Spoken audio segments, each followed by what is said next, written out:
화두 참선을 하면 두 번째는 지혜가 밝아져요. 화두에 진정한 오정이 일어나서 일체 번뇌와 망상이 끊어지고 마음이 고요해지면 아주 맑아집니다. 더 화두가 깊게 들려서 아주 고요해지고 고요해지면 더 밝고 깨끗해져요. 맑고 깨끗해진다는 것은 그 흐린 마음, 어두운 마음이 사라지고 근본 자성이 서서히 드러난다는 것입니다. 부처님께서는 사람은 누구나 본래는 부처다 했습니다. 근본 바탕은 부처님과 꼭 같다는 거예요. 본바탕이 부처님과 같다는 것은 부처님과 꼭 같은 지혜와 덕상을 타고났다는 거예요. 부처님께서는 아주 대단한 지혜, 천재성을 타고나신 분이래요.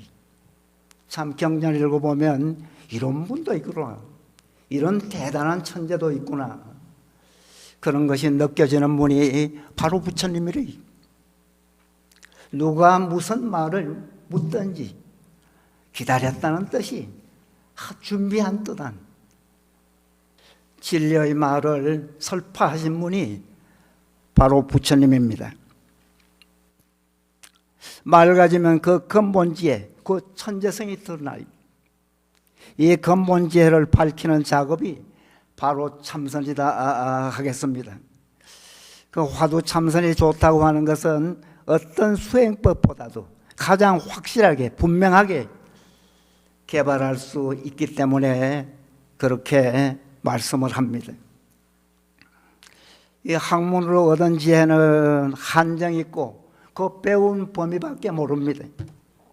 그러나 참선을 해서 마음을 깨치면 그 지혜는 한이 없다고 합니다. 비유해서 선십소행으로 얻은 지혜는 태양과 같고 학문으로 얻은 지혜는 반딧불과 같다 합니다. 비교가 안 된다는 말이죠. 여러분 수행이 잘 돼서 지혜가 나거든 세상의 지혜와 꼭 견줘보세요.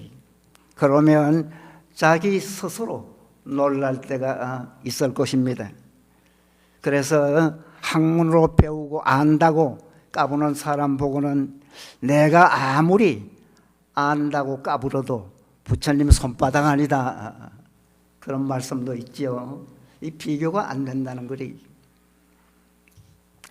이 참선은 젊은 사람일수록, 출세하고 성공하려는 사람일수록, 머리를 쓰는 직업을 가진 사람일수록 꼭 해야 되는 것이 참선 수행법이다, 그렇게 생각하시면 좋겠습니다. 여기에 신남 신녀 여러분께서도 해보시고 집안의 귀한 자식이나 소중한 아이들에게 어릴 때부터 잘 지도하면 큰 유산이 되고요, 가정의 영광이 될 것입니다. 그래서 참선은 잘하면 둔재가 천재가 되고요, 무능한 사람이 능력자가 되고요, 범부가 부처가 되고 도인이 될 수 있는 것이 바로 화두 참선입니다. 그런데 이 간화선은 흔히 생활선이다 합니다. 간화선 수행은 일하면서 수행하고 수행하면서 일할 수 있는 수행법이래요. 일상 그대로가 공부요, 공부가 그대로 생활이 되게 하는 것입니다. 불법은 일상생활을 떠나서는 존재할 수가 없어요. 일상생활 속에서 늘 선심을 잃지 않고 생활이고 선이요 선이고 생활이 되게 하는 것이 화두선의 핵심이다 할 수가 있습니다. 즉 일과 수행이 둘이 아닌 제가 수행의 길을 활짝 열어놓은 것이 바로 화두선입니다. 참선은 자기와 화두가 하나가 돼서 최상의 효과를 거둘 수 있게 하는 것이 생활선의 요체다, 그렇게 말할 수가 있겠습니다. 그래서 일석이조요, 일거양득이다, 그렇게 이야기합니다. 이 좌선이주의 정진을 하다가 진정한 어정이 일어나서 화두의 힘을 얻으면 동중공부를 익히는 것이 좋아요. 나와 화두가 융합되고 혼연일체가 되면 막 생기가 나 화두가 간절해집니다. 일상 삶 속에서 대상이나 경계에 끄달리지 않고 당당하게 살아갈 수 있는 것이 바로 화두선입니다. 예를 들어서 농부가 논밭에 나가서 김을 메고 농작물을 가꾸는 고된 일을 하는데도 힘이 들려요. 화두의 힘을 얻으면 움직이는 힘, 일하는 힘도 들려요.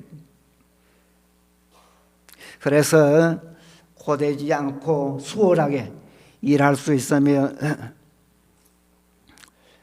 주부라면 실정에 날만한 매일 같은 집안일도 싫다는 생각 없이 편안한 마음으로 가볍게 할 수가 있는 것이 참선법입니다.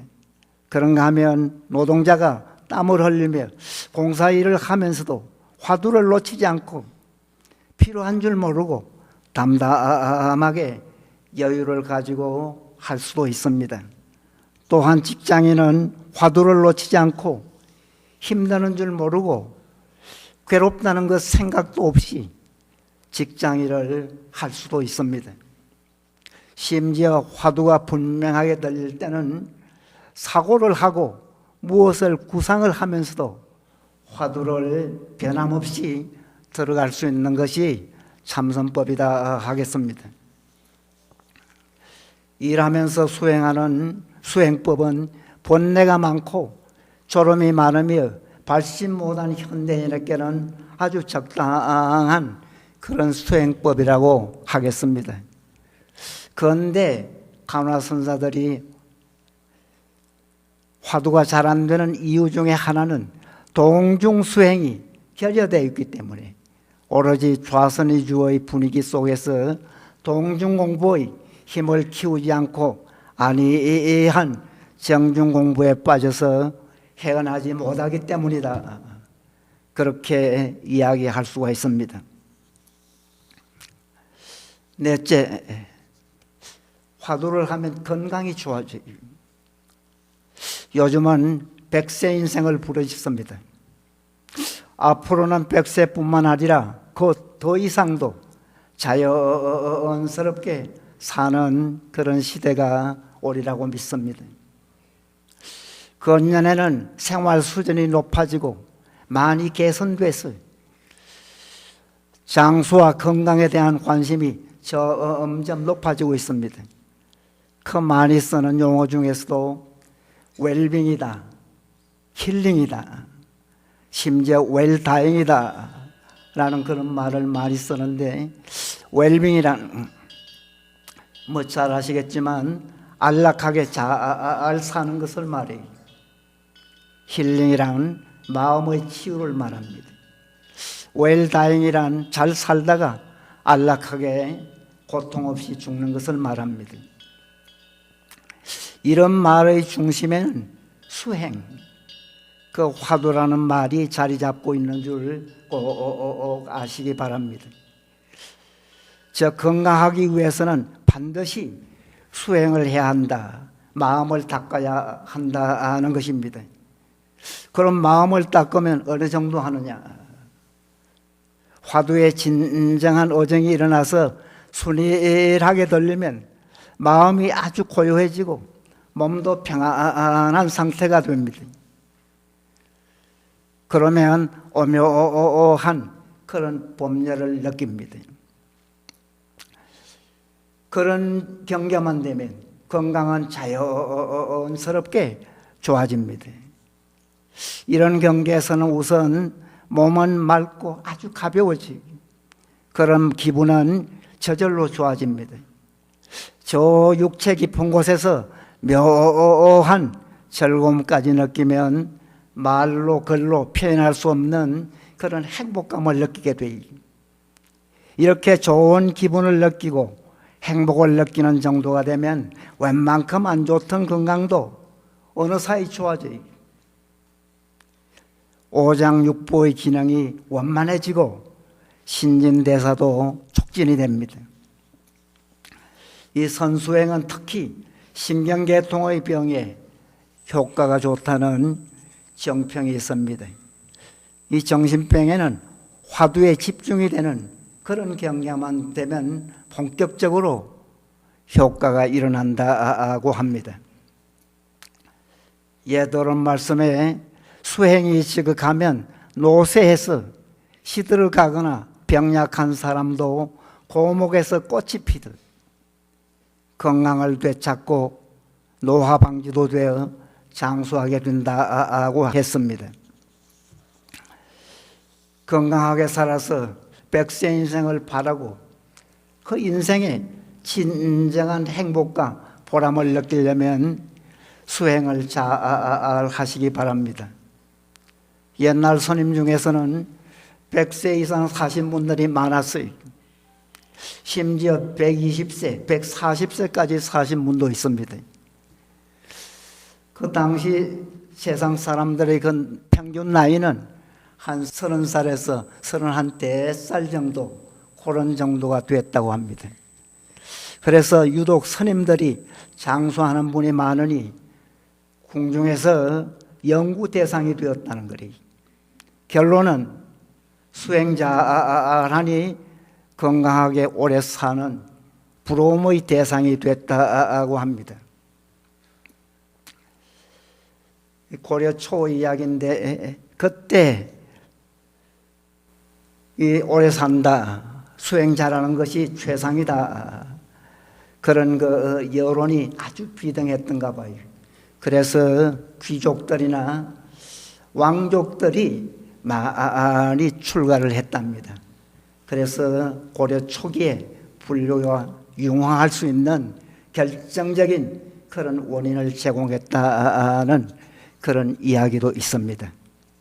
어쨌든 수행이 좀 잘 돼서 아주 마음이 고요하고 편안하면서 오묘한 그런 법률을 느끼는 그런 정도까지는 꼭 해보시기 바랍니다. 그 외에도 사실은 여러 가지 효능이 많습니다.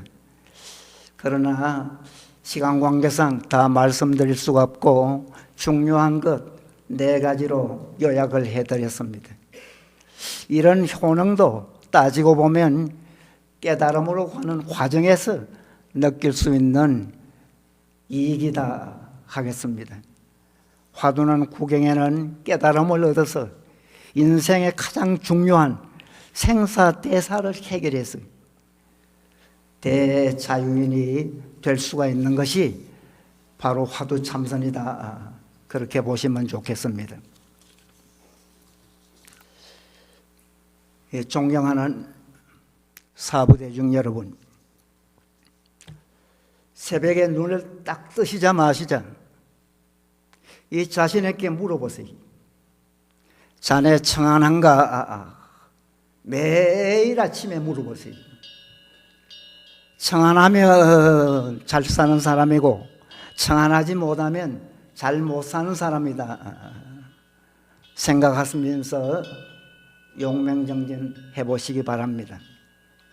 화두가 잘 돼서 청안해서 기분 좋은 그런 아침을 맞이하려면 눈을 뜨자마자 이미 화두가 들려 있어야 돼요. 그런 경지는 보통 잠에서나 꿈속에서도 화두가 여여하게 들리는 그런 상태입니다. 이럴 때는 기분이 좋다 해서 벌떡 일어나서 막 분위기가 깨어지고 흐트러지길 말아야 돼요. 일어나서도 정력을 잃지 않도록 조용하게 몸을 움직이셔야 됩니다. 그때는 화두가 잘 들려서 잠은 짧은 시간이나마 막 숙취했기 때문에, 푹 잤기 때문에 마음은 아주 또렷또렷하게 맑고 너무 편해. 몸도 아주 가볍고 전신에서 기쁘다고 할 수도 있고 즐겁다고도 할 수 있는 묘한 그런 기분을 느낍니다. 그 어떤 날은 아주 생생한 기분으로 막 흥분이 돼서 자기를 억제하기조차 어려울 때도 있습니다. 참으로 기분 좋은 그런 아침이 됩니다. 사실 이 정도면 더 바랄 것이 없어요. 흔히 고통의 바다다는 말을 많이 씁니다. 부처님께서도 이 사바세계를 고통의 세계다 했습니다. 그러나 그런 정도만 되면 이미 이 세상에서 살아가지만 고통을 상당히 벗어난 사람이라고 할 수도 있겠습니다. 가나 오나 앉아나서나 얼굴에는 웃음꽃이 피어있고 한가롭고 아주 자유스럽습니다. 이런 기분, 이런 행복으로 늘 살아가실 수 있는 여러분이 꼭 되게 하시기 바랍니다.